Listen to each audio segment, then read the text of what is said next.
How to start your first coding exercise on CyberDojo. Ready to start coding? Let's begin your first exercise.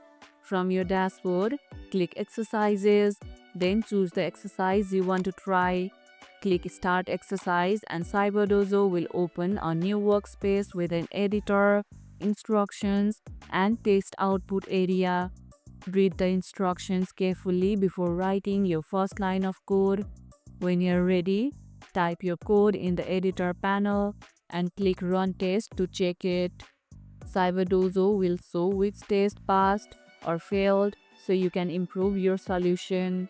Run test frequently. It helps catch mistakes early and makes learning faster. What exercise are you starting first? Share about it in the comments below.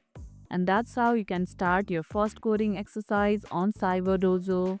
And if this video helped, hit the like button, share it, subscribe, and leave a comment. Thanks for watching, and I'll see you in the next one.